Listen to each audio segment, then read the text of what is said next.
চমৎকার একটা আয়োজনে তাফসিরুল কোরআন মাহফিলে কোরআন মাজিদের তাফসির থেকে আমরা আলোচনা করব ইনশাআল্লাহ। আজকে সংক্ষিপ্ত সময়ে আলোচনার বিষয় পবিত্র কোরআন মাজিদের অন্যতম একটি গুরুত্বপূর্ণ সূরা, সূরা আল মাউন। সূরা আল মাউন ছোট্ট একটি সূরা, কিন্তু সূরার মধ্যে আল্লাহ রাব্বুল আলামিন ৬ শ্রেণীর অপরাধীকে নিয়ে কথা বলেছেন। আচ্ছা, আল্লাহ যাকে অপরাধী বলেছেন সে কি ছোট অপরাধী না বড় অপরাধী? আল্লাহ যাকে অপরাধী বলেছেন সে কি ছোট অপরাধী হতে পারে? না, সে হলো বড় অপরাধী। এখন আজকের আলোচনায় যে ৬ শ্রেণীর অপরাধীকে নিয়ে আমরা কথা বলবো, এই ৬ শ্রেণীর অপরাধীদের কাতারে যদি আমরা কেউ পড়ে যাই তাহলে তওবা করে ফিরে আসতে পারবো ইনশাআল্লাহ। কথা বলতে হয়, পারবো ইনশাআল্লাহ। চেষ্টা করতে হবে আমাদের। মানুষ মাত্র ভুল হতেই পারে, মানুষ মাত্র গুনাহ হতেই পারে, মানুষ মাত্র অন্যায় হতেই পারে, তবে সেই সফল বা সেই উত্তম যে ভুল বুঝার পরে তওবা করে ফিরে আসার চেষ্টা করে বা তওবা করে ফিরে আসে, সেই উত্তম ব্যক্তি। এই জন্য আমাকে আপনাকে সর্ব অবস্থায় মনে রাখতে হবে, যদি আমরা ৬ শ্রেণীর অপরাধীদের কাতারে পড়ে যাই তাহলে এই ৬ শ্রেণীর অপরাধীদের কাতারে আমাদের নাম আসার কারণে আমরা যাতে করে কষ্ট না পাই, আমাদের উচিত হবে আমরা তওবা করে ফিরে আসার জন্য। মনে থাকবে ইনশাআল্লাহ। এজন্য আমরা চেষ্টা করব তাফসিরের আলোচনা, কোরআন বিল কোরআন, কোরআন দিয়ে কোরআনে তাফসির করার জন্য বা হাদিস দিয়ে কোরআনে তাফসির করার জন্য। আমাদের সমাজে এক সময় তাফসির চলতো, কিচ্ছা কাহিনী তাফসির, জাল তাফসির, মিথ্যা তাফসির, বানোয়ার তাফসির চলতো। শুনেছেন না আপনারা? আল্লাহ রাসূল নাকি রাস্তা দিয়ে হেঁটে যেত, রাসূলের রাস্তায় বুড়ি বড়য়ের কাটা দিত, শুনেছেন না? কিন্তু এখন কি কিচ্ছা কাহিনীর যুগ আছে? আমরা যখন সৌদি আরব সফরে গেলাম তখন দেখলাম যে মক্কা থেকে তায়েফের দূরত্ব প্রায় ৯০ থেকে ৯৫ কিলোমিটার। তাহলে বলেন তো, এটা কি কোনো পাগলও বিশ্বাস করবে যে এত দূর থেকে একজন বুড়ি এসে প্রতিদিন রাসূলের রাস্তায় বড়য়ের কাটা দিত? বিশ্বাসযোগ্য কথা? কখনো বিশ্বাসযোগ্য নয়। না কোরআন মাজিদে আছে না হাদিসে আছে, এগুলো আমাদের সমাজে কথিত আছে, কিচ্ছা কাহিনী। এই জন্য এই কিচ্ছা কাহিনী তাফসির একসময় আমাদের সমাজে চলতো। একসময় চলতো সাদ্দাদের মিথ্যা কাহিনী, একসময় চলতো হরিণীর সাথে রাসূলুল্লাহ সাল্লাল্লাহু আলাইহি ওয়াসাল্লাম এবং হরিণের বাচ্চাদের সাথে রাসূলের বিভিন্ন রকম কিচ্ছা কাহিনী চলতো। কিন্তু এই কিচ্ছা কাহিনী দিয়ে তাফসির করা চলবে না। যদি করেন তাহলে আল্লাহর সাথে খেয়ানতি হবে। এই জন্য তাফসির হতে হবে কি দিয়ে? কিসের বলেন তো? কোরআনের তাফসির হবে কোরআন দিয়ে, বা কোরআনের তাফসির হবে হাদিস দিয়ে।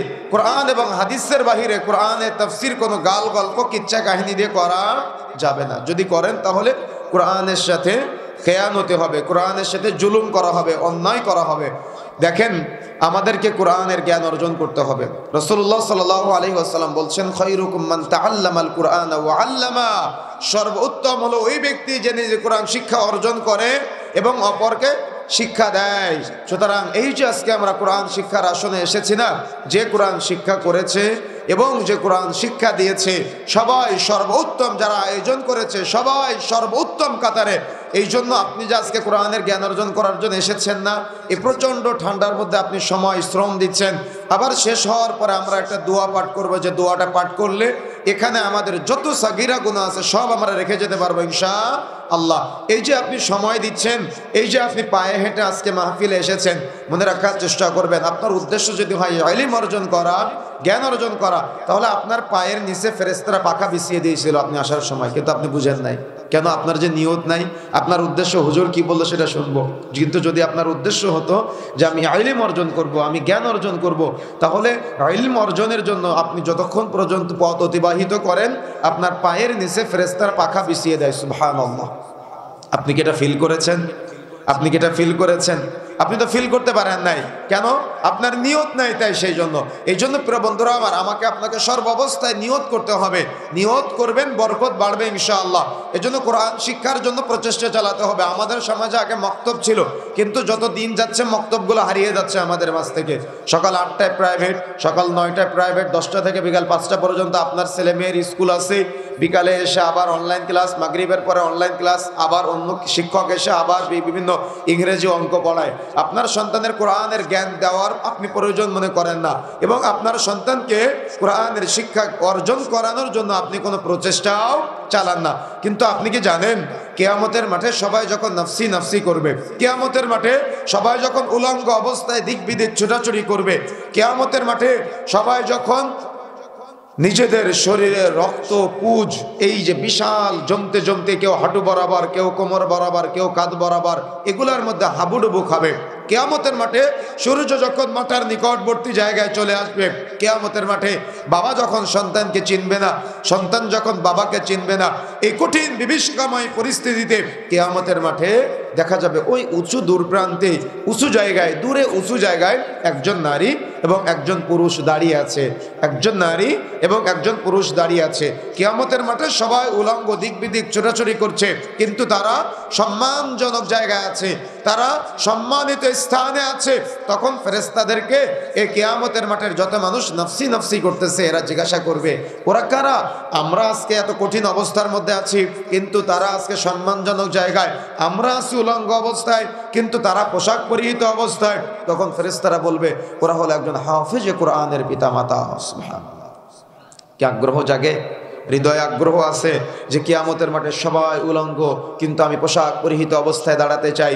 কিয়ামতের মাঠে সবাই নফসি নফসি করছে, কিন্তু আমি সম্মানজনক জায়গায় দাঁড়াতে চাই। কিয়ামতের মাঠে সবার মাথার নিকটবর্তী জায়গায় সূর্য, কিন্তু আমি আমার মাথায় নূরের মুকুট পড়তে চাই। যদি আগ্রহ থাকে তাহলে সন্তানকে কোরআনের ইলম, কোরআনের জ্ঞান দেওয়া, এটা বাবা মার অন্যতম একটা দায়িত্ব। সেই পথ দেখানো, এটা বাবা মার অন্যতম একটা দায়িত্ব। কিয়ামতের মাঠে যখন আপনার সন্তানকে জান্নাতে দেওয়া হবে, সন্তানকে বলা হবে, ওরাতিল, তুমি আজকে তিলাওয়াত করো। ও তিলাওয়াত করবে আর মর্যাদা বাড়বে, মর্যাদা বাড়তে বাড়তে বাড়তে বাড়তে জান্নাত পর্যন্ত পৌঁছে যাবে।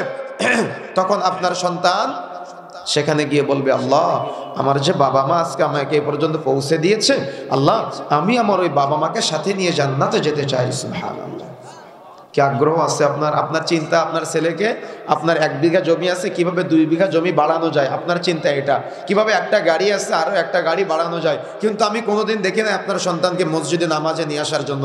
আমি কোনোদিন আপনার সন্তানকে মসজিদে 10টা টাকা দান করতে বলতে দেখি নাই। আমি কোনোদিন দেখি নাই আপনার সন্তানকে জান্নাতের আগ্রহ, আকাঙ্ক্ষা, ইচ্ছা আপনার সন্তানের হৃদয়ে জাগ্রত করতে আমি কখনো দেখি নাই। এই জন্য প্রিয় বন্ধুরা আমার, আমাকে আপনাকে সর্ব অবস্থায় মনে রাখতে হবে, কোরআনের জ্ঞান, কোরআনের ইলম আপনি যত অর্জন করবেন, তত দুনিয়াতে আপনার সম্মান বাড়বে, আখিরাতে আপনি সুখময় জান্নাত লাভ করতে পারবেন ইনশাআল্লাহ। এই জন্য প্রচেষ্টা অব্যাহত রাখতে হবে। এই প্রচেষ্টার অন্যতম একটা প্রচেষ্টা হলো তাফসীরের জ্ঞান অর্জন করা, তাফসীরের ইলম অর্জন করা। দেখেন, আমরা যখন বিভিন্ন দেশে যাই, দেখি আরবিয়ানরা তিলাওয়াত করলে পিছনের মুসল্লিরা কান্নাকাটি করে। আচ্ছা, আমাদের মুসল্লিরা কেন কান্নাকাটি করে না? আমাদের মুসল্লিরা ইমাম সাহেব যদি তিলাওয়াত করে, আলহামদুলিল্লাহ রাব্বিল আলামিন, সমস্ত প্রশংসা আল্লাহ তোমার জন্য, আমাদের মুসল্লিরা চিন্তা করে মসজিদের বাহিরে কয় টাকা ইনকাম করলাম, কয় টাকা লোকসান করলাম, তাই না? ইমাম সাহেব তিলাওয়াত করে আর রহমান রহিম, আর আমাদের মুসল্লিরা চিন্তা করে যে কিভাবে দুনিয়াদারি পার করব, কিভাবে দুনিয়ার এই সময়টা অতিবাহিত করব। কেন আমাদের সেন্স কাজ করে না? কেন আমাদের জ্ঞান কাজ করে না? কেন আমাদের ইলম জাগ্রত হয় না? এর কারণ আজকে আমরা কোরআন থেকে দূরে। আল্লাহ বলছেন, ইন্নাস সালাতা তানহা আনিল ফাহশাই ওয়াল মুনকার, নিশ্চয়ই সালাত, নিশ্চয়ই নামাজ যাবতীয় অন্যায়, অশ্লীলতা, পাপাচার থেকে বিরত রাখে। কিন্তু দুঃখজনক হলো সত্য যে আজকে মসজিদে সালাত আদায় করে, মসজিদ থেকে বের হয়ে কাপড়টা খুলে নিচে নেমে যায়। মুসল্লিরা মসজিদে সালাত আদায় করে, মসজিদ থেকে বের হয়ে রাসূলের সুন্নাত দাড়িগুলা কেটে খান খান করে ফেলে। মসজিদে সালাত আদায় করে, মসজিদ থেকে বের হয়ে সিগারেট টানতে টানতে চলে যায়। মসজিদে সালাত আদায় করে, মসজিদ থেকে বের হয়ে পানের সাথে জর্দা সেবন করতে করতে চলে যায়। মা বোনেরা মসজিদে সালাত আদায় করে, মসজিদ থেকে বের হয়ে আবার বেপরদায় রাস্তাঘাটে চলাফেরা করে। মসজিদে সালাত আদায় করে, মসজিদ থেকে বের হয়ে সুদের লেনদেন, ঘুষের লেনদেনে জড়িয়ে যায়। তাহলে আপনার নামাজ, আপনার সালাত আজকে অন্যায়, অশ্লীলতা, পাপাচার থেকে আপনাকে বিরত রাখে না। কেন? কারণ আপনি আজকে কোরআনের ইলম অর্জন করেন নাই, কোরআনের জ্ঞান অর্জন করেন নাই, কোরআন সম্পর্কে আপনার ন্যূনতম ধারণা নাই, সালাত সম্পর্কে আপনার আজকে জ্ঞান নাই, ইলম নাই। যার কারণে আপনি আজকে সালাত আদায় করেন, কিন্তু ওই সালাত, ওই নামাজ কাজে আসে না। মসজিদ উন্নত হচ্ছে, মসজিদের অবকাঠামোগত উন্নত হচ্ছে, কিন্তু মুসল্লিদের মধ্যে কোনো পরিবর্তন নাই। মুসল্লিদের নামাজে মনোযোগ নাই, সালাতের মধ্যে কি তেলাওয়াত করে কিছুই বোঝে না। এগুলা সব কিয়ামতের আলামত। মনে রাখতে হবে, মসজিদ যেমন উন্নত হবে, মসজিদের পাশাপাশি মসজিদের যারা মুসল্লি আছে তাদেরকেও ঈমান ও আকীদার ব্যাপারে উন্নত হতে হবে। আজকে মাহফিলগুলা হলে মানুষের মনোযোগ থাকে না। মাহফিলগুলো হলে, তালিম হলে আমরা বসতে চাই না। জুমার দিন সবার শেষে মসজিদে আসি, এতই একটা ভাব নেই আমরা যেন আমাদের সব জ্ঞান অর্জন করে ফেলেছি। আচ্ছা, আমি একটা প্রশ্ন করি আপনাদের কাছে, বলেন তো, আপনারা সাজদায় গিয়ে সুবহানাল্লাহ আলা পাঠ করেন? করেন কি না? কথা বলেন। সাজদায় গিয়ে সুবহানাল্লাহ আলা পাঠ করেন? এই সুবহানাল্লাহ আলা শব্দের অর্থটা কয়জন জানেন?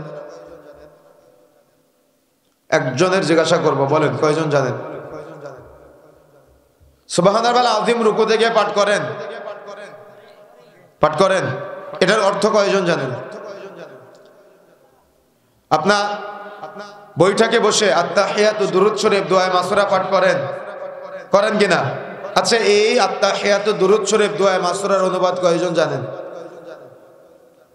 তাহলে আপনি বলেন আপনার 50 বছরের জীবনের সফলতা কি? আপনি বলেন আপনি কতটুকু জ্ঞান অর্জন করেছেন? আপনি রাগ করলে আমার কিছু করার নাই, আপনার জন্যই আমি কথাটা বললাম। এই অত্র সূরার মধ্যে আপনাকে নিয়ে আলোচনা হবে, সেজন্য বললাম। তাহলে আপনি যে এমন একটা ভাবখানা করেন, ওয়াজ মাহফিল শুরু হলে জুমার দিন সবার শেষে মসজিদে আসেন, সবার আগে বের হয়ে যান এবং পিছন দিক থেকে পালানোর চেষ্টা করেন, তো আপনার তো এখনো সুবহানাল্লাহ আযীম শব্দের অর্থ জানা নাই।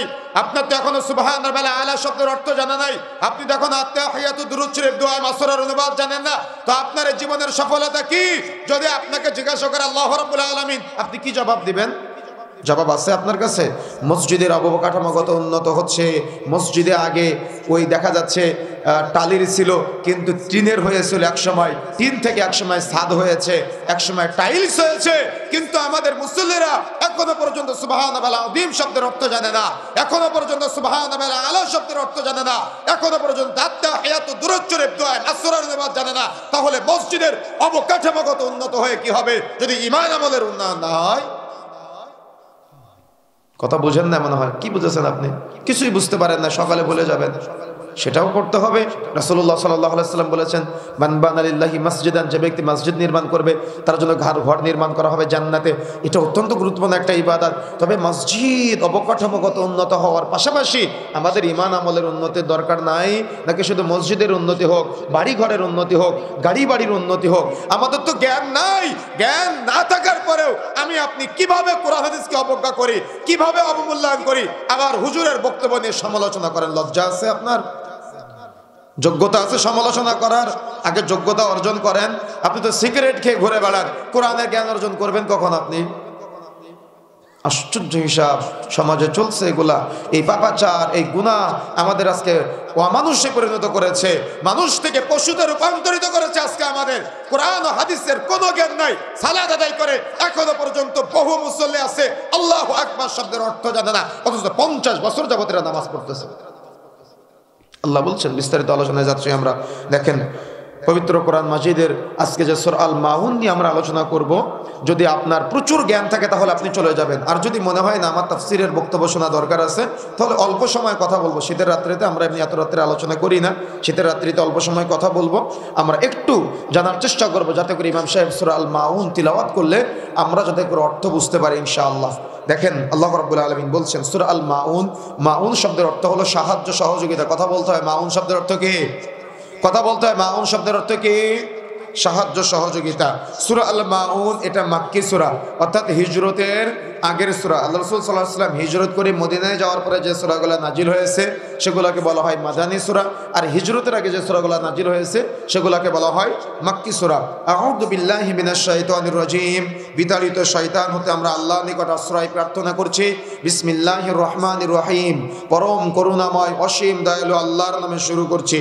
আরাইতাল্লাযী ইউকাযযিবু বিদ্দীন, এখানে আরাইতা যে শব্দটি এসেছে এটার মূল শব্দ মূলত রাইতা, আর আরবিতে রাইতা শব্দের অর্থ হলো দেখা, জিয়ারা, ভিজিট। তার মানে আরাইতা, তুমি কি দেখেছো, আল্লাযী যে বা যারা বা যিনি, ইউকাযযিবু মিথ্যা প্রতিপন্ন করে, অস্বীকার করে, হেয় প্রতিপন্ন করে, বিদ্দীন কিয়ামত দিবসকে। তার মানে তুমি কি দেখেছো যে কিয়ামতকে অস্বীকার করে? তুমি কি দেখেছো যে দ্বীন ইসলামকে অস্বীকার করে? তুমি কি দেখেছো যে মিজানের পাল্লাকে অস্বীকার করে? তুমি কি দেখেছো যে জান্নাতকে অস্বীকার করে? তুমি কি দেখেছো যে জাহান্নামকে অস্বীকার করে? কি আজকে আমাদের সমাজে এমন মানুষ নাই? কি নাই আমাদের সমাজে? এমন নাস্তিকবাদী চিন্তা ধারণ করার মানুষ নাই আমাদের সমাজে? এমনকি অনেক ওলামা ইকরাম বক্তব্য দেয় মিজানের পাল্লা বলে নাকি কিছু নাই। তাদের একটা প্রশ্ন এভাবে ছড়ে দেয় যে পাপ তো দেখা যায় না, গুনাহ তো দেখা যায় না, নেকি তো দেখা যায় না, তো যে পাপ দেখা যায় না, যে গুনাহ দেখা যায় না, এই পাপ বা নেকি আল্লাহ মাপবে কিভাবে? যেটা দেখাই যায় না সেটা মাপবে কিভাবে? নাউযুবিল্লাহ। আল্লাহ সম্পর্কে এত খারাপ ধারণা আপনার, আল্লাহ সম্পর্কে এত নোংরা ধারণা আপনার, আল্লাহ সম্পর্কে এত জঘন্য ধারণা আপনার। আমি যদি আপনার কাছে প্রশ্ন করি জাগতিক বিষয়, আচ্ছা আমাদের শরীরে জ্বর হলে কি দেখা যায়? জ্বর কি করা যায় বলেন তো? পরিমাপ করা যায়। কি করা যায়? পরিমাপ করা যায়। তো যেটা দেখা যায় না সেটার পরিমাপ বিশ্বাস করলেন কেন আপনি? আচ্ছা আমাদের শরীরে প্রেসার কম বেশি হয় কিনা? প্রেসার কম বেশি হয়। প্রেসার কি দেখা যায়? প্রেসারকে ধরতে পেরেছেন কত সময়? প্রেসার ছুঁয়ে দেখতে পেরেছেন? তো যেটা দেখা যায় না, ধরা যায় না, এটার কি বিশ্বাস করেন আপনি? পরিমাপটা বিশ্বাস করেন। আচ্ছা যাদের শরীরে ডায়াবেটিস আছে, ডায়াবেটিস কি ধরা যায়? ডায়াবেটিস দেখা যায়? ডায়াবেটিস কি করা যায়? মাপা যায়। কি করা যায়? মাপা যায়। তো এই যে ডায়াবেটিস দেখা যায় না, ধরা যায় না, কি করা যায়? মাপা যায়। তো এই পরিমাপ আপনি বিশ্বাস করলেন। জাগতিক বিষয় যদি এগুলা মাপা যায়, তো যে আল্লাহ বলেছেন পাপ মাপা হবে, নেকি মাপা হবে, ওই আল্লাহর কথা আপনি বিশ্বাস করতে পারলেন না। কথা কি বুঝতে পেরেছেন? তাহলে অবশ্যই পাপ মাপা হবে, পরিমাপ করা হবে। আপনার সন্তানকে আপনি শিক্ষা দিবেন, আব্বু তুমি ভালো আমল করলে তোমার আমলের পাল্লা ভারী হবে, অর্থাৎ ভালো নেকির পাল্লা ভারী হবে। আর যদি তুমি পাপের কাজ করো, গুনাহের কাজ করো, তাহলে তোমার গুনাহের পাল্লা ভারী হবে। যদি গুনাহের পাল্লা ভারী হয় তুমি জান্নাতে যেতে পারবা না, আর যদি নেকির পাল্লা ভারী হয় তুমি জান্নাতে চলে যেতে পারবা। সুবহানাল্লাহ। এগুলো কে শিক্ষা দিবে সন্তানকে? বাবাকে শিক্ষা দিতে হবে। কিন্তু বাবারই তো হিতাহিত জ্ঞান নাই, বাবারই তো সেন্স নাই। বাবা শিক্ষা দিবে কিভাবে? সন্তানকে শিক্ষা দিবেন, আব্বু কিয়ামতের মাঠে আমল নামা যদি ডান হাতে আসে তাহলে তুমি জান্নাতে যেতে পারবা, আর আমল নামা যদি বাম হাতে আসে তাহলে তুমি জান্নাতে যেতে পারবা না। আব্বু তোমাকে রাইয়ান নামক দরজা দিয়ে জান্নাতে যেতে হবে, আব্বু তোমাকে জান্নাতুল ফিরদাউসে যেতে হবে, আব্বু তোমাকে রাসূলের সাথে জান্নাতে থাকতে হবে। সুবহানাল্লাহ। আপনাকে শিক্ষা দিয়েছেন। এখানে মুরব্বীরা কেন? ছেলেরা কোথায়? এলাকার ইয়াং তরুণ যুবকরা কোথায়? ব্যাডমিন্টন খেলতেছে, র্যাকেট খেলতেছে, তারা আজকে এমন পোশাক নিয়ে ঘুরে বেড়ায় রাস্তাঘাটে, এদের মুসলমানের ছেলে মনে হয় না। কেন? আগামীর ভবিষ্যৎ প্রজন্মকে আপনারা কোথায় রেখে যাচ্ছেন? বুঝেন নাই মনে হয়। আপনাদের ভবিষ্যৎ প্রজন্মকে কোথায় রেখে যাচ্ছেন আপনারা কি চিন্তা করেছেন? দেখেন আজকে কয়জন যুবক আছে এখানে, অধিকাংশ মুরব্বী। তাহলে ইয়াংরা কোথায়? যুবকরা কোথায়? কেন যুবকরা নাই? কেন ইয়াংরা নাই? প্রশ্ন আমি আপনার কাছে করতে পারি না? অবশ্যই আপনার কাছে প্রশ্ন করলাম আমি, আপনি জবাব দেন। আপনার সন্তান কেন আজকে তাফসীর মাহফিলে নাই? আপনার সন্তান কেন জুমার দিন সবার শেষে মসজিদে যায়? কেন? কারণ আপনি আপনার সন্তানকে গুরুত্ব বুঝান নাই, আপনি আপনার সন্তানকে নামাজের শিক্ষা দেন নাই, আপনি আপনার সন্তানকে আল্লাহকে চিনাতে ব্যর্থ হয়েছেন, আপনি আপনার সন্তানকে রাসূলকে চিনাতে ব্যর্থ হয়েছেন। আল্লাহ বলছেন আলহাকুমুত তাকাসুর, প্রাচুর্যের প্রতিযোগিতা তোমাদের মোহচ্ছন্ন করেছে।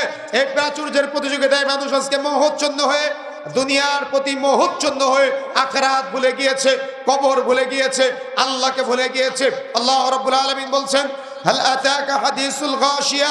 হাল শব্দের অর্থ হলো কি? আতাকা তোমাদের কাছে পৌঁছেছে। হাদিস শব্দের অর্থ হলো বর্ণনা, সংবাদ, খবর। আল গাশিয়া কিয়ামতের সংবাদ কি তোমাদের কাছে পৌঁছে গিয়েছে? তার মানে আল্লাহ বুঝিয়েছেন কিয়ামতের সংবাদ তোমাদের কাছে পৌঁছে গিয়েছে। তোমরা কতটুকু সতর্ক হয়েছো? ইদা জুলজিলাতিল আরদু জিলজালাহা, যখন প্রচন্ড আকারে জমিন প্রকম্পিত হবে, তার মানে যখন কিয়ামতের সময় চলে আসবে তখন প্রচন্ড আকারে জমিন প্রকম্পিত হবে। এই মুহূর্ত সম্পর্কে তোমাদের জানানো হয়েছে, তোমরা কতটুকু সতর্ক হতে পেরেছো? কি জানেন না কিয়ামত হবে? অবশ্যই জানেন, কিন্তু কতটুকু সতর্ক হয়েছেন? এজন্য আল্লাহ বলছেন আরাইতাল্লাযী ইউকাযযিবু বিদ্দীন, তুমি কি দেখেছো মুহাম্মদ, বা তোমরা কি দেখেছো মুহাম্মাদের উম্মত যারা আছো, যারা কিয়ামতকে অস্বীকার করে, যারা জান্নাতকে অস্বীকার করে, যারা জাহান্নামকে অস্বীকার করে, তারা হলো বড় অপরাধী। তার মানে অস্বীকার করা যাবে না। আল্লাহ হলেন মালিক, কিয়ামতের মাঠে আমার আপনার সমস্ত যা কিছু আছে সব কিছুর বিচার ফয়সালা করবে, হিসাব নিকাশ পাই টু পাই আল্লাহ রাব্বুল আলামিন করবেন। আপনি এটা অস্বীকার করতেই পারেন না। যদি কোনো মুমিন বান্দা তার অন্তরে এই আয়াতটা লালন করতে পারে যে আমার রবের সামনে কিয়ামতের মাঠে আমাকে দাঁড়াতে হবে, তাহলে ওই বান্দা কখনো ওজনে কম দিতে পারে না, ওই বান্দা কখনো মিথ্যা বলতে পারে না, ওই বান্দা কখনো অন্যের জমির আইল কেটে ছোট করে নিজের জমি বড় করতে পারে না, ওই বান্দা কখনো কখনো বোনের জমি ফাঁকি দিতে পারে না, ওই বান্দা কখনো ফুফুর জমি ফাঁকি দিতে পারে না, ওই বান্দা কখনো গুনাহের সাথে সম্পৃক্ত হতে পারে না। কেন? তার অন্তরে সবসময় চিন্তা থাকবে, আমাকে তো কিয়ামত দিবসে উঠতে হবে, আমাকে তো আমার রবের সামনে উঠতে হবে, আমাকে তো বারজাকের জীবনে যেতে হবে, দুনিয়ার এই জীবন পরিত্যাগ করতে হবে, মৃত্যু আমার আসবেই। সুতরাং প্রিয় বন্ধুরা আমার, আল্লাহ বলছেন অপরাধী হলো ওই ব্যক্তি যে আল্লাহকে অস্বীকার করে, যে কিয়ামত দিবসকে অস্বীকার করে। দেখেন 2 নম্বর আয়াতে আল্লাহ রাব্বুল আলামিন বলছেন ফাযালিকাল্লাযী ইয়াদুউল ইয়াতীম। অপরাধী হলো তারাই যারা ইয়াতীমের ঘাড়ে ধাক্কা দেয়, যারা ইয়াতীমের সাথে রূঢ় আচরণ করে, যারা ইয়াতীমের সাথে নোংরা আচরণ করে, যারা ইয়াতীমের সাথে খারাপ ব্যবহার করে। আচ্ছা, আমাদের সমাজে যারা ইয়াতীম আছে এদের সাথে সমাজের মানুষ কি ভালো ব্যবহার করে? এদের সাথে যত খারাপ আচরণ, যত খারাপ কাজগুলো আছে এদেরকে দিয়ে করানোর চেষ্টা করে। ওর বাবা মারা গেলে ওকে কেউ মূল্যায়ন করে না। যার বাবা মারা যায় তার জমি জায়গার ভাগটুকু তাকে তার চাচারা দেয় না। কি আছে আপনাদের এলাকায় এমন? আছে না এমনটা? বাবা মারা গিয়েছে, তার জমির ভাগটা দেয় না, সম্পদের ভাগ দেয় না, তাকে বিভিন্নভাবে সম্পদ থেকে বহিষ্কার করার চেষ্টা করে, প্রতারিত করার চেষ্টা করে। মনে রাখার চেষ্টা করবেন, একটা এতিম ছেলেকে কেন্দ্র করে আপনি যে আজকে অপরাধে জড়াচ্ছেন, আচ্ছা আল্লাহ চাইলে আপনার সন্তানকে তার জায়গায় রাখতে পারতো না? আল্লাহ চাইলে তার জায়গায় আমার আপনার সন্তানকে রাখতে পারতো না? আমরা যখন মাদ্রাসায় পড়তাম তখন আমরা দেখেছি যে আমাদের বাবা মারা যখন আসতো আমাদের দেখতে, তখন আমাদের জন্য ভালো তরকারি রান্না করে নিয়ে আসতো, ভালো খাবার রান্না করে নিয়ে আসতো, বা দোকান থেকে ভালো কোনো খাবার নিয়ে আসতো, বা ভালো কোনো পোশাক নিয়ে আসতো। আচ্ছা, আপনি কি এই যখন আপনার সন্তানকে দেখতে যান তখন আপনিও ঠিক এভাবে নিয়ে যান, কিন্তু আপনি কি কখনো চিন্তা করেছেন একটা এতিম ছেলে ও যদি বছরের পর বছর, মাসের পর মাস, সপ্তাহের পর সপ্তাহ, দিনের পর দিন ও যদি রাস্তার দিকে তাকিয়ে থাকে, তার জন্য ভালো তরকারি রান্না করে কেউ নিয়ে আসবে? তার জন্য ভালো কাপড় কেউ নিয়ে আসবে? কেন নিয়ে আসবে না? তার বাবা নাই। এজন্য সমাজে সে সবচাইতে বেশি অবহেলিত। এই জন্য মনে রাখার চেষ্টা করবেন, একটা এতিমের মুখে হাসি ফোটানোর চেষ্টা করবেন, একটা এতিমকে খুশি করার চেষ্টা করবেন। আপনারা জানেন মসজিদে দান করা অনেক বড় ফজিলত, কিন্তু আপনি কি জানেন এর চাইতে ফজিলতপূর্ণ আমল আছে? আপনি কি জানেন? কখনো শুনেছেন? আমরা তো এতদিন জানতাম মসজিদে দান করা সবচেয়ে বড় ফজিলত। আমি এটাকে ছোট করতেছি না, এটাও বড় ফজিলত, কিন্তু ওলামায়ে কেরাম এর চাইতে বড় ফজিলতপূর্ণ আমলের কথা বলেছেন রাসূলুল্লাহ সাল্লাল্লাহু আলাইহি ওয়াসাল্লামের riwayat দিয়ে। সেটা কি জানেন? যদি কোনো ব্যক্তি ইয়াতীম লালন পালন করে তাহলে সে জান্নাতে যাবে তো যাবে, সে জান্নাতে রাসূলের সাথে এইভাবে 2 আঙ্গুলের ন্যায় একসাথে পাশাপাশি থাকতে পারবে। সুবহানাল্লাহ! কি সুবহানাল্লাহ বাড়িতে গিয়ে বলবেন? রাসূলুল্লাহ সাল্লাল্লাহু আলাইহি সাল্লামের সাথে জান্নাতে থাকতে পারবে যদি কোনো ব্যক্তি ইয়াতীম লালন পালন করে। তাহলে আমাদের আগ্রহ থাকতে হবে না যে আমরা রাসূলের সাথে জান্নাতে থাকতে চাই, কিন্তু আপনি তো ইবলিসের সাথে জাহান্নামে থাকতে চান। কথা বুঝেন না মনে হয়? কথা বুঝতে পেরেছেন? তাহলে রাসূলের সাথে জান্নাতে থাকার প্রচেষ্টা চালাতে হবে। কিয়ামতের মাঠে যদি আমরা রাসূলের সাথে জান্নাতে থাকতে চাই তাহলে ইয়াতীম লালন পালন করতে হবে, ইয়াতীমের সাথে ভালো ব্যবহার করতে হবে। কোন একটা ইয়াতীম খাদায় সেখানে আপনার বিবি জানে না, আপনার সন্তানেরা জানে না, পৃথিবীর কেউ জানে না, কিন্তু কোনো একটা ইয়াতীম বাচ্চাকে আপনি কোনো 1 মাসের কোনো একটা চাহিদা পূরণ করবেন, বছরে একটা কাপড় কিনে দিবেন, কোনো একদিন একটা হাসি ফোটাবেন, আপনার উদ্দেশ্য থাকবে আমি রাসূলের সাথে জান্নাতে থাকতে চাই। সুবহানাল্লাহ! মনে থাকবে ইনশাআল্লাহ? প্রচেষ্টা চালাতে হবে। দেখেন আজকে আমাদের সমাজে অনেকেই ভাবে যে ইয়াতীমটাকে, অনেকে 40 বছর বয়স, বাবা মারা গেলে বলে আজকে বড় ইয়াতীম হয়ে গেলাম গো। কি বলেন এভাবে? আচ্ছা 40 বছর বয়সে বাবা মারা গেলে সে ইয়াতীম? ইয়াতীমের 2টা শর্ত আছে মৌলিকভাবে। একটা হলো ইয়াতীমের প্রথম শর্ত হলো নাবালক হতে হবে। কি হতে হবে বলেন তো? নাবালক হতে হবে। ইয়াতীমের 2 নম্বর শর্ত যদি বাবা মারা যায়। আমাদের সমাজে মা মারা গেলে বড় ইয়াতীম বলা হয়, কিন্তু ইসলামী শরীয়তের পরিভাষায় মা মারা গেলে ইয়াতীম বলা হয় নাই, বরং বাবা মারা গেলে তাকে ইয়াতীম বলা হয়েছে। যদি কারোর বাবা মারা যায় তাহলে তার সম্পদের ভাগ অনেক সময় দেয় না। মা মারা গেলে অনেক সময় সম্পদের ভাগ থেকে বঞ্চিত করে। কেন জানেন? একজন পুরুষ মানুষ 2টা বিবাহ করলে ওই 2 জন স্ত্রী যদি 4টা সন্তান থাকে, এই 4টা সন্তানকে কি বলে বলেন তো সমাজের মানুষ? কি ভাই বলে? সৎ ভাই। কিন্তু তারা কি সৎ ভাই? কথা বুঝেন না মনে হয়? একজন পুরুষ মানুষ 3টা বিবাহ করেছে, 3 জন স্ত্রীর 2টা করে সন্তান আছে, এই 6 সন্তানকে কি বলে সমাজের মানুষ? সৎ ভাই বলে। কিন্তু ইসলাম তাদের সৎ ভাই বলে নাই। একজন পুরুষ মানুষ 4টা বিবাহ করেছে, এই 4 জন স্ত্রীর 2টা করে 8টা সন্তান আছে, বাবা 1 জন, মা 4 জন, এই 4 জন সবাই থেকে যত সন্তান আসবে প্রত্যেকে আপন ভাই। কেন? বাবা 1 জন আর মা আলাদা। যদি বাবা 1 জন যতক্ষণ পর্যন্ত থাকবে ততক্ষণ পর্যন্ত সবাই আপন ভাই। তবে এই আয়াতের তাফসীরের মধ্যে যে আলোচনাটি এসেছে সেটা হলো সৎ ভাই তখনই হবে যখন একজন মহিলার এক জায়গায় বিবাহ হয়েছিল, সেখানে দুইটা সন্তান আছে, মহিলা তালাক প্রাপ্ত হয়েছে, হওয়ার পরে মহিলার আবার আরেক জায়গায় বিবাহ হয়েছে, হওয়ার পরে সেখানে আবার দুইটা সন্তান হয়েছে, তার মানে মা একজন বাবা আলাদা, তখন হবে সৎ ভাই। বুঝতে পেরেছেন মাসালা? এই হিসেবে আপনারা সম্পত্তি ভাগ করবেন। কিন্তু যদি আপনি মা আলাদা বাবা একজন, এক্ষেত্রে যদি সম্পদ কম বেশি করেন তাহলে এটা আপনি গুনাহের কাজ করবেন, এটা অন্যায় হবে। তবে আপনি যদি মা একজন বাবা আলাদা এটা বিবেচনা করেন তখন হবে সৎ ভাই, কিন্তু বাবা একজন মা আলাদা তখন সবাই হবে আপন ভাই। এই হিসেবে বিবেচনা করতে হবে, মনে থাকবে ইনশাআল্লাহ। তাহলে 2 নম্বর অপরাধীকে আমরা পেলাম যারা এতিমের সাথে রুলু আচরণ করে, এতিমের সাথে নোংরা আচরণ করে, এতিমের সাথে খারাপ আচরণ করে, এতিমের সাথে বর্বর আচরণ করে। এই জন্য এতিমের সাথে আপনারা ভালোবাসাপূর্ণ আচরণ করবেন যদি রাসূলের সাথে জান্নাতে থাকতে চান। 3 নম্বর আয়াতে আল্লাহ রাব্বুল আলামিন বলছেন ওয়ালা ইয়াহুদ্দু আলা তুআমিল মিসকিন। অপরাধী হলো তারাই যারা মিসকিনকে খাদ্যদানে অনুৎসাহ প্রদান করে। কি আপনি বলবেন এটা তো আমাদের সমাজে নাই, আপনার বাড়িতে একটা ফকির এসেছে, মিসকিন এসেছে, আপনার স্ত্রী তাকে খাবার দেয় না। প্রত্যেকে নিজের স্ত্রীকে বলে দিবেন আমার বাড়িতে যদি কোনো ফকির আসে বা মিসকিন আসে, যতটুকু খাবার আছে সে ফ্রড হোক আর সে ভালো হোক, কেউ যদি চেয়ে থাকে তাহলে তাকে যতটুকু আছে সেখান থেকে মাত্র 1 প্লেট আছে আমার খাওয়ার জন্য, ওখান থেকে অর্ধেকটা তাকে দিবে আর অর্ধেক আমার জন্য রেখে দিবে। বলতে পারবেন ইনশাআল্লাহ? বলতে পারবেন ইনশাআল্লাহ? রাসূলুল্লাহ সাল্লাল্লাহু আলাইহি সাল্লামকে জিজ্ঞাসা করা হয়েছিল ইয়া রাসূলুল্লাহ আইয়ুল ইসলামি খায়র, ইসলামের কোন কাজটা উত্তম? আল্লাহ রাসূল বলেছিলেন ক্বালা তুতিআমুত তাআম ওয়া তাকরাউস সালাম আলা মান আরাফতা ওয়া মান লাম তা'রিফ। তুমি খাদ্য খাওয়াবে এবং পরিচিত অপরিচিত সকলকে সালাম প্রদান করবে। ইসলামে খাবার খাওয়ানো এটা অন্যতম গুরুত্বপূর্ণ একটা ইবাদত, সুতরাং এই ইবাদত আমাদের সমাজে জারি রাখতে হবে। কিন্তু দুঃখজনক হলো সত্য যে আপনার স্ত্রী বা আপনি ফকির মিসকিনকে খাওয়ানো তো বহু দূরের কথা, আপনার মা যদি আপনার বাড়িতে আসে একটু ফোন না দিয়ে আসলেই আপনি মায়ের মুখের উপরে বলে দেন আম্মা আপনি আসলেন, একটু ফোন দিয়ে আসলেন না, কি বলে কিনা? আপনার বোন বাড়িতে এসেছে, বোন বাড়িতে আসলেই আপনি বলতেছেন যে তুই আসলি, একটু ফোন দিয়ে আসলি না। এটা আপনার কাছে বলা একটা মামুলি ব্যাপার, সহজ, কিন্তু ইসলাম এভাবে বলতে নিষেধ করেছেন। কথা কি বুঝতে পেরেছেন? ইসলাম এভাবে বলতে নিষেধ করেছেন। একদিন এভাবে সাহাবায়ে কেরামকে নিয়ে রাসূলুল্লাহ সাল্লাল্লাহু আলাইহি ওয়াসাল্লাম বসে আছেন। এক বেদুইন এসে বলতেছে আল্লাহ রাসূল আমি অনেক ক্ষুধার্ত, আল্লাহ রাসূল আমার কি একটু খাবারের ব্যবস্থা করা যায়? তো রাসূলুল্লাহ সাল্লাল্লাহু আলাইহি ওয়াসাল্লাম প্রত্যেক স্ত্রীর ঘরে খবর পাঠালেন। তো রাসূলের স্ত্রীদের কাছ থেকে খবর আসলো যে রাসূলের বাড়িতে শুধু পানিও আছে আর কিচ্ছু নাই। কি আছে বলেন তো? শুধু পানিও আছে আর কিচ্ছু নাই। তখন রাসূলুল্লাহ সাল্লাল্লাহু আলাইহি ওয়াসাল্লাম সাহাবীদের বলতেছে সাহাবায়ে কেরাম তোমরা কি কেউ এই মেহমানের দায়িত্ব গ্রহণ করতে পারো? তো সাহাবীদের মধ্য থেকে চট করে একজন সাহাবী, নাম আপনারা চিনেন জানেন, নাম হলো আবু তালহা রাদিয়াল্লাহু তাআলা আনহু। আবু তালহা রাদিয়াল্লাহু তাআলা আনহু চট করে বলতেছেন লাব্বাইক ইয়া রাসূলুল্লাহ, আল্লাহ রাসূল আমি উপস্থিত আছি, আল্লাহ রাসূল আমি মেহমানের দায়িত্ব গ্রহণ করলাম। সুবহানাল্লাহ। কিন্তু আবু তালহাকে জানেন, আবু তালহা রাদিয়াল্লাহু তাআলা আনহু সবচাইতে গরিব একজন সাহাবী।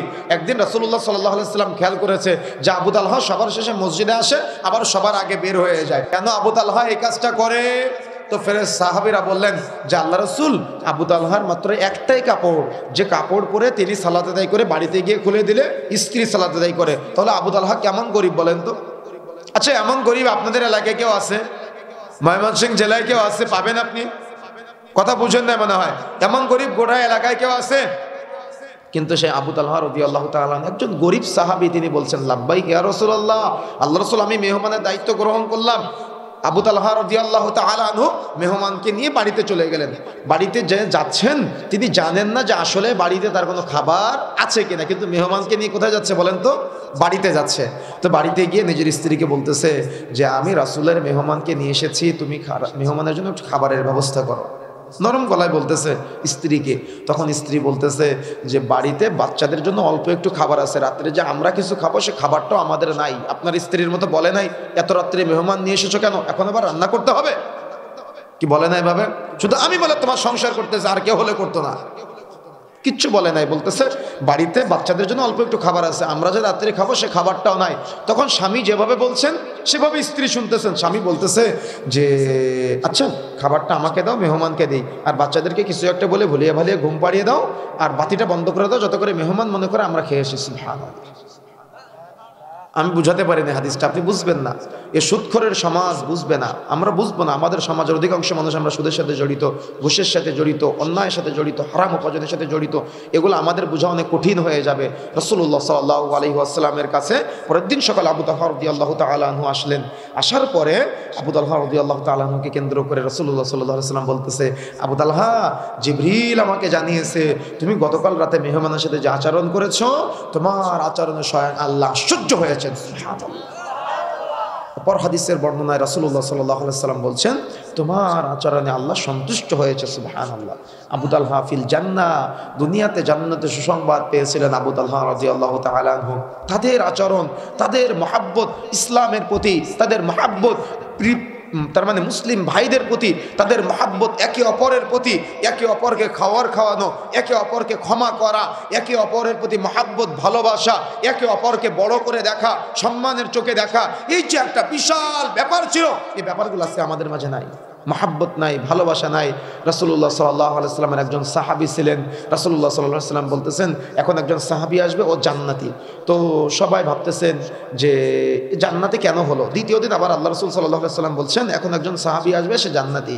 রাসূলুল্লাহ সাল্লাল্লাহু আলাইহি ওয়াসাল্লাম তৃতীয় দিন আবার বলতেছে, এখন একজন সাহাবী আসবে, সে জান্নাতি। তো সাহাবীদের মধ্যে থেকে একজন পরের দিন তার পিছু নিল, কেন আল্লাহ রাসূল তাকে বারবার জান্নাতি বলতেছে। তো পিছু নিতে নিতে নিতে তার বাড়ির যাওয়ার আগে বলতেছে যে আমার বাড়িতে একটু সমস্যা চলতেছে, আমি কিছুদিনের জন্য আপনার বাড়িতে মেহমান হতে চাই। আসলে তার উদ্দেশ্য হলো যে ওই সাহাবীটা বাড়িতে কি গোপন আমল করে ওই আমলটা জানবে। আপনাদের তো আগ্রহ নাই, বক্তব্য হুজুর এসে দেয় তাও আপনারা শুনতে চান না, কিন্তু তিনি নিজে চলে গিয়েছেন কি এমন গোপন আমল করে যে আমলের কারণে আল্লাহ রাসূল তাকে তিন দিন জান্নাতি বললেন। সুবহানাল্লাহ। তো সাহাবায়ে কেরাম আবার মেহমান পেলে অনেক খুশি হতেন, কেন জানেন, মেহমান বাড়িতে আসলে বরকত বেড়ে যায়। তো উনি মেহমানকে নিয়ে বাড়িতে চলে গেলেন। যাওয়ার পর প্রথম দিন থাকলেন, দ্বিতীয় দিন থাকলেন, তৃতীয় দিন থাকলেন, অনেক অবজার্ভ করলেন, দেখলেন যে কি গোপন আমল করে যে আমলের কারণে আল্লাহ রাসূল তাকে জান্নাতি বলেছেন, কিন্তু 3 দিন থাকলেন, কিছুই দেখতে পেলেন না। তখন যখন চলে আসতেছেন, আসার সময় বলতেছে, বন্ধু আসলে রাসূলুল্লাহ সাল্লাল্লাহু আলাইহি ওয়াসাল্লাম তোমাকে তিন দিন জান্নাতি বলে ঘোষণা করেছে। আমার উদ্দেশ্য হলো তুমি এমন কোন গোপন আমল করো ওটা দেখতে আসা, কিন্তু আমি তো কিছুই পেলাম না। তুমি এমন কোন গোপন আমল করো যে আমলের কারণে আল্লাহ রাসূল তোমাকে জান্নাতি বলেছে। তখন ওই সাহাবী বলতেছে যে আমি তো তেমন কোনো আমল করি বলে মনে হয় না, তবে আমি একটা আমল করি যেটা আমি জানি, সেটা হলো প্রতিদিন রাত্রে ঘুমানোর সময় আমার সাথে যত মানুষ আমাকে কষ্ট দিয়েছে, ব্যথা দিয়েছে, মনোমালিন্য ছিল, আমি সবাইকে ক্ষমা করে দিয়ে তারপরে ঘুমাই। সুবহানাল্লাহ। কি আর আমরা চিন্তা করে রাতের বালিশে মাথা দিয়ে যে আগামীকালকে তাকে কিভাবে প্রতিহত করব, আগামীকালকে কিভাবে প্রতিশোধ নিব, তাই না? তাহলে সাহাবায়ে কেরাম আর আমাদের আচরণের মধ্যে কত পার্থক্য হয়ে গিয়েছে, কত অমিল আজকে আমাদের মধ্যে। তাহলে আমরা কেমন মুসলমান? না আছে কোরআন হাদিসের জ্ঞান, না আছে আজকে সালাতের জ্ঞান, না আছে সিয়ামের জ্ঞান, না আছে হজের জ্ঞান, না আছে তাওহীদের জ্ঞান, না আছে শিরকের জ্ঞান, না আছে সুন্নতের জ্ঞান, না আছে বিদআতের জ্ঞান। কোনো জ্ঞানই আজকে আমাদের মধ্যে নাই, কিন্তু আমরা মুসলমান। আমাদের সালাতের প্রতি আমাদের কোনো মনোযোগ নাই, আমাদের সিয়ামের প্রতি কোনো মনোযোগ নাই, আমাদের দ্বীন ইসলামের প্রতি কোনো মনোযোগ নাই। আমরা আছি পাপাচার নিয়ে, আমরা আছি অমুসলিমের সভ্যতা প্রচার করা নিয়ে, আমরা আছি অমুসলিম থেকে এস্টাবলিশ করাকে নিয়ে। আমাদের বাপদাদারা যেমন আজকে ইহুদি খ্রিস্টানদের আজীবন গোলামি করে গিয়েছে, আমাদের আগামী প্রজন্মরাও তারা ওই বিভিন্ন উপর দেশের পতাকাটা নিয়ে তারা আজকে ওই তাদের বাপদাদাদের আমলের মতো গোলামি করায় অভ্যস্ত হচ্ছে। তাদের মধ্যে কোরআন হাদিসের কোনো জ্ঞান নাই, তাদের মধ্যে সেন্স নাই, তাদের মধ্যে মনুষ্যত্ব বোধ নাই, তাদের মধ্যে প্রকৃত মুসলমান হওয়ার যে একটা আগ্রহ, আশা, আকাঙ্ক্ষা, জান্নাতে যাওয়ার ইচ্ছা, প্রবল আকাঙ্ক্ষা, এগুলো আমরা দেখতে পাই না। কেন পাই না বলেন তো? আপনাদের মতো আমাদের মতো যারা আজকে অবুঝ বাবা আছে, ব্যর্থ বাবা আছে, তাদের কারণে আজকে সন্তানগুলো পথভ্রষ্ট হয়ে যাচ্ছে। আপনার সন্তানকে আপনি শিক্ষা দিবেন, কোনো ফকির যেন তার কাছ থেকে ফেরত না যায়। পকেটে সবসময় 5 টাকা, 10 টাকা, 2 টাকা, 5 টাকা থাকবে, কোনো ফকির যেন আপনার সন্তানের কাছ থেকে কখনো ফেরত না যায়। এটা আপনি বাবা হিসেবে আপনাকে শিক্ষা দিতে হবে। যত সে দান করবে তত তার হৃদয় বড় হবে, হৃদয় প্রশস্ত হবে। কিন্তু আপনি আপনার সন্তানকে শিক্ষা দিতে ব্যর্থ হয়েছেন, আপনি আপনার পরিবারকে শিক্ষা দিতে ব্যর্থ হয়েছেন। এই জন্য প্রিয় বন্ধুরা আমার, আল্লাহ রাব্বুল আলামিন এখানে অপরাধীদের তালিকায় বলছেন ওয়ালা ইয়াহুদ্দু আলা তুআমিল মিসকিন। অপরাধী হলো তারাই যারা ইয়াতীমকে, যারা মিসকিনকে খাদ্যদানে অনুৎসাহ প্রদান করে। সুতরাং উৎসাহ দিবেন, কখনো কাউকে তাড়িয়ে দিবেন না। কেউ আপনার কাছে চাইলো অন্তত একটা পাউরুটি কিনে হলেও তাকে দেওয়ার চেষ্টা করবেন, দেখবেন আল্লাহ আপনাকে বরকত দিয়ে বাড়িয়ে দিবে। কিভাবে বাড়িয়ে দিবে আপনি বুঝতেই পারবেন না, তবে আপনি দিবেন। কেউ যেন আপনার কাছ থেকে, আমার কাছ থেকে ফিরে না যায়। নিতান্ত অপারগ ভোগ হওয়ার আগ পর্যন্ত কেউ যেন আমাদের কাছ থেকে ফিরে না যায়, এই প্রচেষ্টা অব্যাহত রাখতে হবে। তাহলে প্রথম 3টা আয়াতে আমরা 3জন অপরাধীকে খুঁজে পেলাম। কয়জন অপরাধী বলেন তো? 3জন অপরাধীকে খুঁজে পেলাম। 1, যে কিয়ামত দিবসকে অস্বীকার করে। 2, যে এতিমের সাথে রূঢ় আচরণ করে, ঘাড় ধাক্কা দেয়। 3, যে মিসকিনকে খাদ্যদানে অনুৎসাহ প্রদান করে। এখন একটু ব্যতিক্রম আলোচনা। আল্লাহ বলছেন ফাওয়াইলুল লিল মুসাল্লিন। আলোচনা শুরুতে বলতেছেন আপনারা বুঝতে পারেন না, দেখেন আল্লাহ নিজে বলছেন ফাওয়াইলুল লিল মুসাল্লিন। অর্থ বলতে পারবেন কেউ? কেউ একজন বলতে পারবেন? মুসল্লি কারা? বেনামাজিরা? কারা? কথা বলতেছেন না কেন? কারা? নাকি মুসল্লিদের চিনেন না এখনো? মুসল্লি কারা? যারা নামাজ পড়ে নাকি যারা নামাজ পড়ে না? কিন্তু আল্লাহ কি বলছেন ফাওয়াইলুল লিল মুসাল্লিন, নামাজিরা ধ্বংসপ্রাপ্ত। আমি বলেছি এটা, আল্লাহ বলছেন ফাওয়াইলুল লিল মুসাল্লিন, নামাজিরা ধ্বংসপ্রাপ্ত। এবার আল্লাহ নিজে ব্যাখ্যা করেছেন আল্লাযীনা হুম আন সালাতিহিম সাহুন। ধ্বংসপ্রাপ্ত নামাজি কারা? যারা সাহুন। ব্যাখ্যা চলে এসেছে। সবাই নামাজ পড়বে কিন্তু তার মধ্যে এক শ্রেণীর আছে যারা ধ্বংসপ্রাপ্ত। তারা কারা? তারা হলো সাহুন। এই সাহুনের অর্থ হলো অমনোযোগী, উদাসীন। এর 2টা তাফসীর এসেছে। 1, নামাজ পড়ে কিন্তু নামাজের কিচ্ছু বোঝে না। 2, সালাত আদায় করে কিন্তু রাসূলের পদ্ধতিতে সালাত আদায় করে না। ওই যে বলেছিলাম না, রুকুতে গিয়ে কি পড়ে জানে না, সাজদায় গিয়ে কি পড়ে জানে না, বৈঠকে কি পড়ে জানে না, সূরা ফাতিহার মধ্যে কি পড়ে জানে না। অথচ যখন আপনি সূরা ফাতিহা পাঠ করেন, যখন আপনি বলেন আলহামদুলিল্লাহি রাব্বিল আলামিন, সমস্ত প্রশংসা আল্লাহ তোমার জন্য, তখন আপনার আল্লাহ জবাব দেয়। আল্লাহ জবাব দিয়ে বলে হামিদানি আব্দি, আমার বান্দা আমার প্রশংসা করলো। কোনোদিন ফিল করেছেন আল্লাহ জবাব দিয়েছে? এটা ফিল করেছেন কোনো সময়? কোনদিন ফিল করেন নাই। তো আপনি সাহুন হবেন না তো কে সাহুন হবে? আমাদের সমাজে মোনাজাত নিয়ে মারামারি আছে না? মোনাজাত করা যাবে কি যাবে না, কিন্তু এ ব্যাপারে কারোর আগ্রহ দেখি না যে নামাজের মধ্যে যে মোনাজাতের জায়গা, নামাজের মধ্যে যে দোয়া করতে হয়, এই দোয়া কেউ শিখতে চায় না। কথা বুঝেন না মনে হয়? বুঝতে পেরেছেন? সালাতে আপনি দাঁড়ালেন, আজান ও ইকামতের মধ্যবর্তী সময়ে দোয়া করলে দোয়া কবুল হয়। সালাতে দাঁড়ানোর পরে তাকবীরে তাহরিমা বেঁধে বুকে হাত বাঁধলেন, সূরা ফাতিহার পাঠ করলেন, সূরা ফাতিহার পরে আরেকটা সূরা মিলালেন, রুকুতে যাওয়ার আগে দোয়া করলে দোয়া কবুল হয়। রুকুতে গেলেন, রুকুর নির্দিষ্ট দোয়া পাঠের পরে দোয়া করলে দোয়া কবুল হয়। বৈঠকে বসলেন, অর্থাৎ রুকু থেকে সাজদায় গেলেন, সাজদায় গিয়ে সাজদার নির্দিষ্ট দোয়া পাঠের পরে দোয়া করলে দোয়া কবুল হয়। এটা দোয়া কবুলের জায়গা, এটা দোয়া করার জায়গা। সাজদাটা দোয়া করার জায়গা, কিন্তু আপনি সাজদায় দোয়া করলেন না। কিন্তু সাজদা দোয়া করার জায়গা, ওখানে দোয়া করতে হয়, দোয়া কবুলের জায়গা। 2 সাজদার মাঝখানে দোয়া করলে দোয়া কবুল হয়। বৈঠকে বসে আত্তাহিয়াতু দুরূদ শরীফ দোয়া মাসুরা পাঠ করার পরে সালাম ফেরানোর আগে লম্বা সময় দোয়া করার জায়গা। এত জায়গায় দোয়া করতে মন চায় না, নামাজ শেষ করে বাংলায় দোয়া করতে মন চায় আপনার। কেন বলেন তো? নামাজের মধ্যে যে দোয়া পড়েন কিচ্ছু বুঝেন না, সেই জন্য। কথা বুঝতে পেরেছেন? যদি আপনি নামাজের মধ্যে দোয়াগুলা বুঝতেন তাহলে এখানে কত দোয়া, সব তো শেষ সেখানে হয়ে যায়। কারণ বাঙালিরা তো বোঝে না নামাজের মধ্যে কি পড়তে, সেজন্য বাংলায় নতুন করে দোয়া করিয়ে দেওয়া লাগে। গতকালকে বগুড়ায় আমাদের মাহফিলে গেছিলাম, বগুড়ার ওটা গাবতলী থানা। তো মাহফিলে যাওয়ার পথে আমরা একটা মসজিদে সালাত আদায় করলাম। তো আমরা তো জানি না যে ওটা আহলে হাদিস মসজিদ না হানাফি মসজিদ। তো মসজিদে সালাতে গিয়ে মসজিদের ভিতরে ঢুকলাম, তো দেখি তখন প্রায় 2য় রাকাত চলতেছে। তো 2য় রাকাতের সময় ইমাম সাহেব সূরা ফাতিহা পড়লো, আমিন বললো, সবাই পায়ের সাথে পা মিলিয়ে সালাত আদায় করতেছে। তো বুঝলাম যে এটা আহলে হাদিস মসজিদ। তো সালাত আমরা মাসবুক যেহেতু সালাত মিস করেছি, তো পরবর্তী সালাত আবার দাঁড়িয়েছি পড়ার জন্য। তো ওর মধ্যে দেখলাম যে ইমাম সাহেব সালাত শেষ করে মোনাজাত শুরু করে দিয়েছে। তো আমার একটু কৌতূহল জাগলো। সালাত শেষে বসে আছি, তো আমরা 2-3 জন দিনী ভাই ছিলাম। তো জিজ্ঞাসা করলাম যে ইমাম সাহেবকে যে এটা আহলে হাদিস মসজিদ না হানাফি মসজিদ? বলতেছে না, অত্র এলাকায় কোনো হানাফি নেই, সব আহলে হাদিস। আমি বললাম যে বিষয়টা কেমন হয়ে গেল না, আমি তো এতদিন জানতাম যে হানাফি মসজিদে মোনাজাত হয়, আহলে হাদিস মসজিদে যে মোনাজাত হয় তা তো জানতাম না।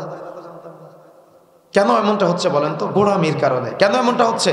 গোড়ামির কারণে। সালাতের মধ্যে যে দোয়া আছে, এই দোয়াটা আমরা বুঝাতে পারি না। দোয়া করতে হবে সালাতের ভিতরে। আপনি একাকি দোয়া করতে চান, রাসূলুল্লাহ সাল্লাল্লাহু আলাইহি ওয়াসাল্লাম বলছেন, দুই হাত তুলে যদি কোনো ব্যক্তি দোয়া করে আল্লাহ তার হাতকে খালি হাতে ফেরত দিতে লজ্জা পায়। আপনি একাকি যখন মন চায় দুই হাত তুলে দোয়া করার আমি নিষেধ করি না, তবে ফরজ সালাতের পরে, হজ মাহফিলের পরে, জানাজাত সালাতের পরে, দোকান উদ্বোধনের পরে, মিলাদ মাহফিলের পরে, সমাজে প্রচলিত যে দলবদ্ধ মোনাজাতের প্রথা আছে, সিস্টেম আছে, এভাবে রাসূলুল্লাহ সাল্লাল্লাহু আলাইহি ওয়াসাল্লাম কখনো দোয়া করে নাই। যদি আপনি সুন্নাত মনে করেন তাহলে নিঃসন্দেহে বিদআত হবে। আপনি যদি আহলে হাদিস বলে পরিচয় দেন তো আপনি জাল আহলে হাদিস, আপনি সহিহ আহলে হাদিস এখনো পর্যন্ত হতে পারেন না। কথা বুঝতে পেরেছেন? কথা বিবেচনা করতে হবে, কথা বুঝতে হবে। গোড়ামি ধরে রাখা এটা বেদাতীদের কাজ, গোড়ামি ধরে রাখা আপনার কাজ নয়। আজকে আমাদের মতো এক শ্রেণীর এই ভাইয়েরা কিছু ছাড় দেওয়ার কারণে আজকে বিভিন্ন জায়গাতে আমরা দেখতে পাচ্ছি সহি পদ্ধতির সালাতের আলোচনা, সহি পদ্ধতির সিয়ামের আলোচনা, সহি পদ্ধতির হজের আলোচনা, ইবাদত ও আমলগত দিক দিয়ে যখন আমরা তাওহীদের দাওয়াত নিয়ে আবির্ভাব হয়েছি, যখন আমরা সুন্নতের দাওয়াত নিয়ে আবির্ভাব হয়েছি, যখন আমরা ইসলাহুনের ব্যাখ্যা করেছি, যখন আমরা ফাওয়াইলুল লিল মুসাল্লিনের ব্যাখ্যা করেছি, তখন এক শ্রেণীর ভাইয়েরা তারা আজকে আমাদের সমাজে আমাদের এই কণ্ঠগুলাকে দাবানোর জন্য বিভিন্ন জায়গাতে আমাদের ওয়াজ মাহফিলগুলা, আমাদের কনফারেন্সগুলা, আমাদের সেমিনারগুলা, আমাদের সম্মেলনগুলা বন্ধ করার প্রচেষ্টা চালাচ্ছে। আমাদের এই যে আগামী একদিন পরেই চাঁদপুরের মাটিতে, চাঁদপুর কসুয়ায়, সেখানে আমাদের বিশাল সম্মেলন ছিল, আহলে হাদিস যত বড় বড় আলেম ছিল সবাই সেখানে উপস্থিত হওয়ার কথা ছিল। কিন্তু কবর পূজারী, মাজার পূজারী, খানকা পূজারী, পীর পূজারীরা যখন তাদের ব্যবসায় ধস নেমেছে এটাও ঈদের বক্তব্যের কারণে, তখন তারা সম্মেলন বন্ধ করে দিয়েছে। আগামী 3 তারিখে সিলেটে আলিয়া মাদ্রাসার মাঠে আহলে হাদিসদের বিশাল সম্মেলন ছিল, আহলে হাদিস আন্দোলনের। সেই সম্মেলন বন্ধ করার জন্য কোন এক গোষ্ঠী তারা সংবাদ সম্মেলনের আয়োজন করেছে। এদেশের উলামায়ে কেরামদের নিয়ে আমার লজ্জা হয়, এদেশের উলামায়ে কেরামদের নিয়ে আমার আফসোস হয়। এদেশের উলামায়ে কেরাম কোরআন হাদিসের বক্তব্য বন্ধ করার জন্য, সহিহ হাদিসের বক্তব্য বন্ধ করার জন্য, আহলুল হাদিসের বক্তব্য বন্ধ করার জন্য এরা আজকে মাঠে নামতে পারে, কিন্তু বিদেশ থেকে গায়ক গায়িকারা এসে এদেশের মাটিতে পুলিশ প্রোটেকশন নিয়ে তারা কনসার্ট করে, পুলিশ প্রোটেকশন নিয়ে তারা গান বাজনার আয়োজন করে, নর্তকের আয়োজন করে। এগুলা বন্ধ করার জন্য আলেম ওলামারা প্রচেষ্টা চালায় না। এই ওলামায়ে কেরাম নিয়ে আমাদের অনেক আফসোস আছে, এই ওলামায়ে কেরাম নিয়ে আমাদের অনেক দুঃখ আছে। কেন তারা আজকে আহলে হাদিসের পিছনে লেগেছে? কেন আজকে তারা সহিহ হাদিসের প্রচার যারা করে তাদের পিছনে লেগেছে? নিঃসন্দেহে তো কারণ আছে।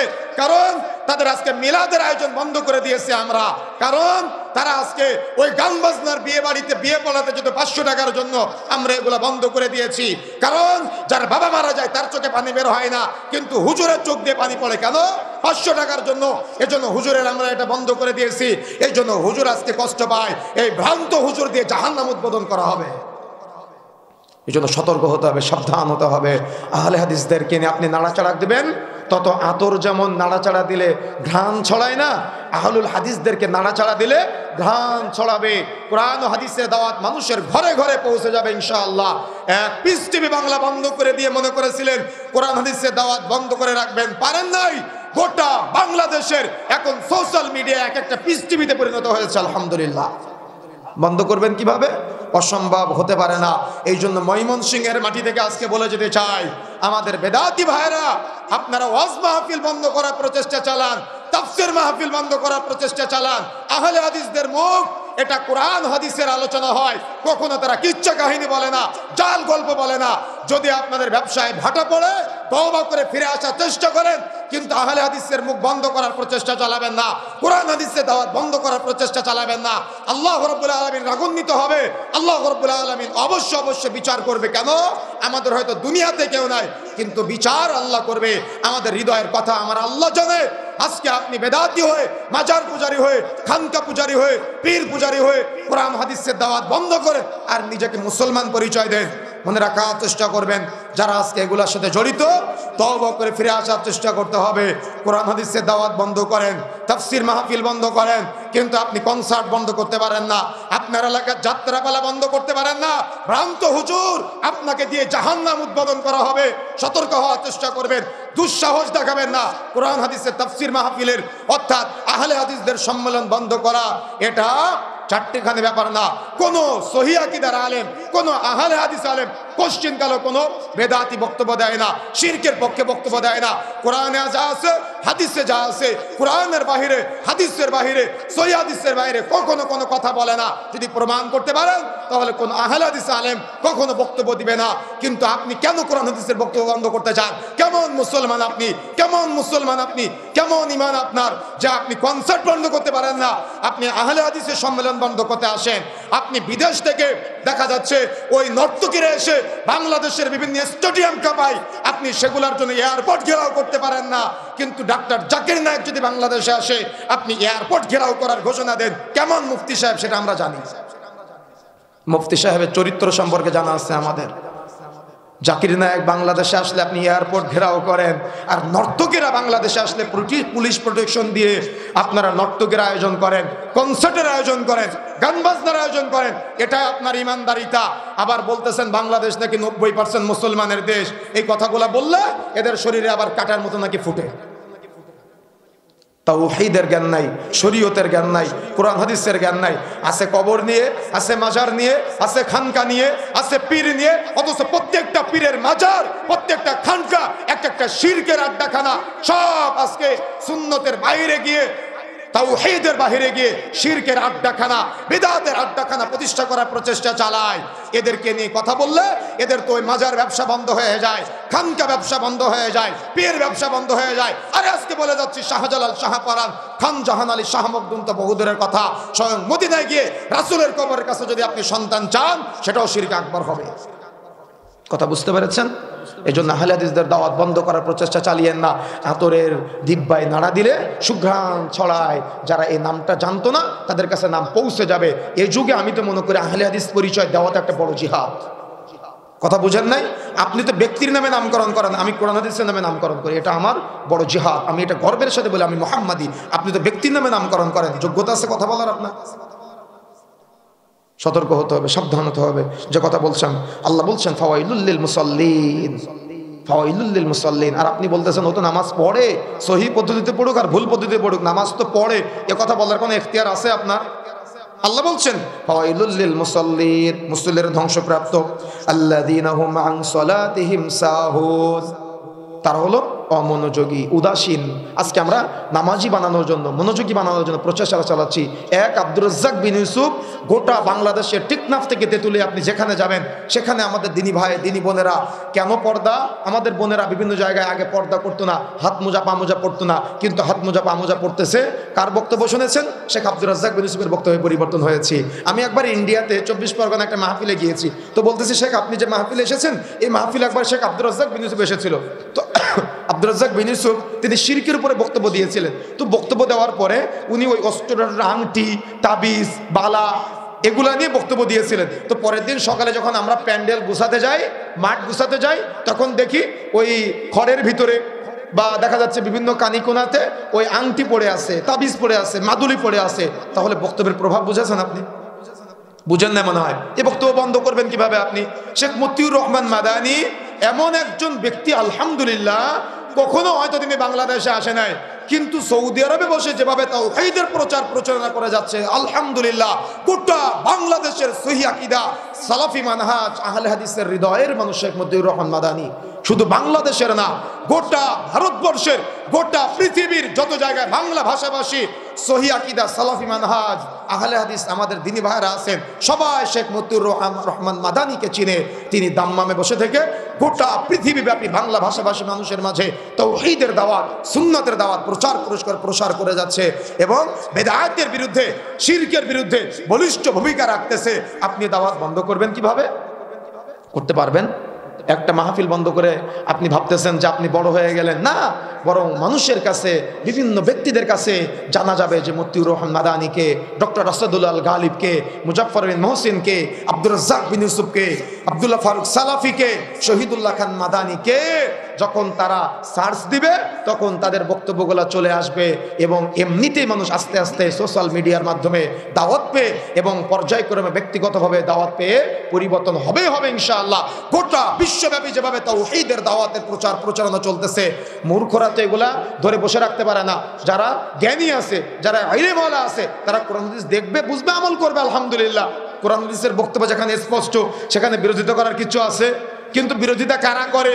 যাদের অন্তর দুর্বল। আমরা পাবনায় একবার, আমি আর আমাদের প্রিয় ভাই বাশার বিন হায়াত আলী, আপনারা হয়তো অনলাইনে দেখেছিলেন যে বেদাতি ভাইয়েরা বক্তব্য চলাকালীন সময় বিশৃঙ্খলা করার জন্য চলে এসেছে। তো আমাদের বক্তব্য এক পর্যায়ে বন্ধ করে দিল, বিশৃঙ্খলাময় পরিবেশ হলো। পরবর্তীতে থানায় তাদেরকে ডাকা হলো, আমাদের ভাইয়ের মাধ্যমে জানতে পারলাম। তো তারা এবং আমাদের দিনী ভাইয়েরা মুখোমুখি থানায় বসে আছে। তো যিনি ওখানে মূল দায়িত্বে আছেন উনি জিজ্ঞাসা করতেছে যে আহলে হাদিস ভাইয়েরা কি আপনাদের কোনো বক্তব্যে বাধা দেয়? তো বলতেছে না। তো আপনারা কেন বাধা দেন? কখনো আহলে হাদিসদের কোনো বক্তব্যে বাধা দিবেন না। কথা বুঝতে পেরেছেন? এদেশের মানুষের সবার কথা বলার অধিকার আছে, আহলে হাদিসের মানুষেরা কথা বলতে পারবে না কেন? কেন এত ভয় আপনাদের যে আহলে হাদিসরা কথা বললে আপনার মিলাদের ব্যবসা বন্ধ হয়ে যাবে তাই? আহলে হাদিসরা বক্তব্য দিলে আপনার জিলাপির ব্যবসা বন্ধ হয়ে যাবে তাই? আহলে হাদিসরা বক্তব্য দিলে আপনার পীরের ব্যবসা, খানকার ব্যবসা বন্ধ হয়ে যাবে তাই? আপনার বিদআতের ব্যবসা বন্ধ হয়ে যাবে তাই? আপনার শিরকের ব্যবসা বন্ধ হয়ে যাবে তাই ভয় লাগে? এজন্য তওবা করে ফিরে আসতে হবে। ভয় না করে নিজেও পরিবর্তন হওয়ার চেষ্টা করেন, তাহলে আপনার মতো ভ্রান্ত হুজুরের দ্বারা জাহান্নাম উদ্বোধন করা হবে।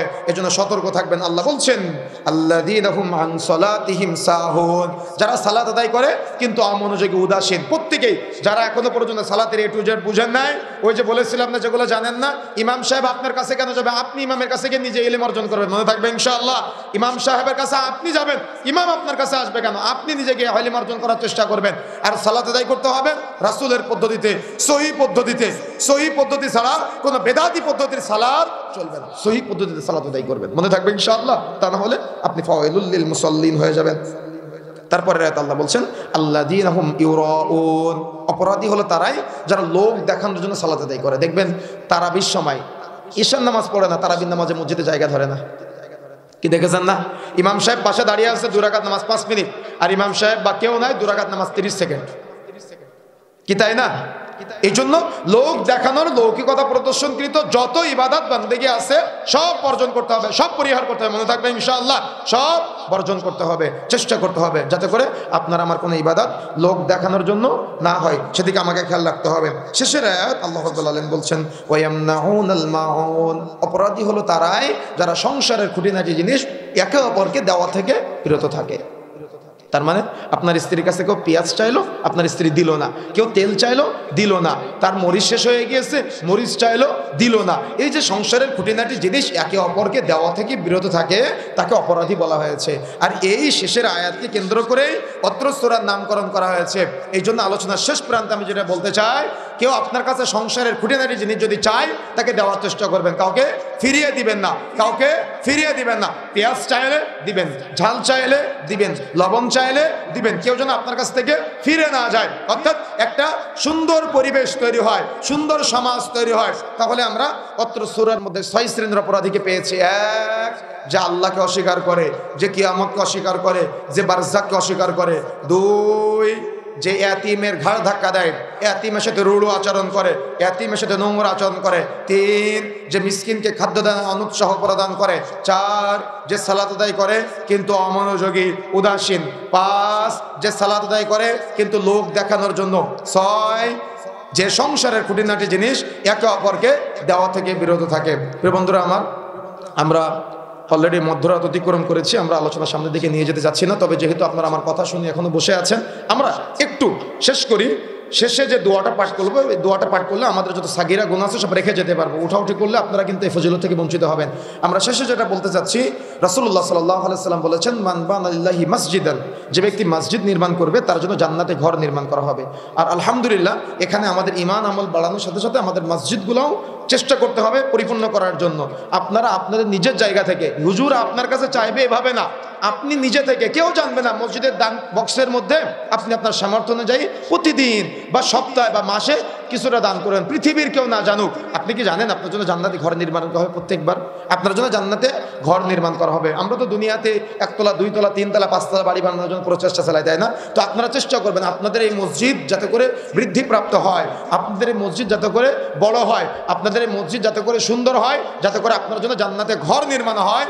এই জন্য আপনারা এই মসজিদের জন্য আপনাদের ইমাম সাহেবের সাথে যোগাযোগ করে যার যেটা প্রয়োজন আছে, মসজিদের যতটুকু প্রয়োজন আছে আপনার সামর্থ্য অনুযায়ী আপনারা দিবেন। ইনশাআল্লাহ জান্নাত সাথে ঘর নির্মাণের আশা মনে থাকবে ইনশাআল্লাহ প্রচেষ্টা চালাবেন। আল্লাহ রাব্বুল আলামিন কবুল করুন। সংক্ষিপ্ত সময় আমরা যে কথাগুলো বলেছি আমি সহ আমাদের সবাইকে আল্লাহ রাব্বুল আলামিন আমলে বাস্তবায়ন করার তৌফিক দান করুন, বলেন আমিন। আল্লাহ রাব্বুল আলামিন আমাদের সবাইকে, আমাদের মাঝে যারা অসুস্থ আছে সবাইকে শেফায়ে কামেলা আজেলা দান করুন, বলেন আমিন। আল্লাহ রাব্বুল আলামিন আমাদের মাঝে যারা ঋণগ্রস্ত আছে তাদের সবাইকে ঋণ থেকে মুক্ত হওয়ার তৌফিক দান করুন, বলেন আমিন। আমাদের মাঝে এখনো যারা অভাবগ্রস্ত আছেন আল্লাহ রাব্বুল আলামিন তাদের অভাব মুক্ত করে দিন, বলেন আমিন। আমাদের মাঝে যারা এখনো শিরক বিদআতের সাথে জড়িত তাদেরকে তওবা করে ফিরে এসে সুন্নাত ও তাওহীদের পথে ফিরে আসার তৌফিক দান করুন, বলেন আমিন। আমরা সংক্ষিপ্ত সময়ে 6 শ্রেণীর যে অপরাধীদের নিয়ে কথা বললাম, আল্লাহ রাব্বুল আলামিন আমাদের এই 6 শ্রেণীর অপরাধী থেকে মুক্ত থাকার তৌফিক দান করুন, বলেন আমিন।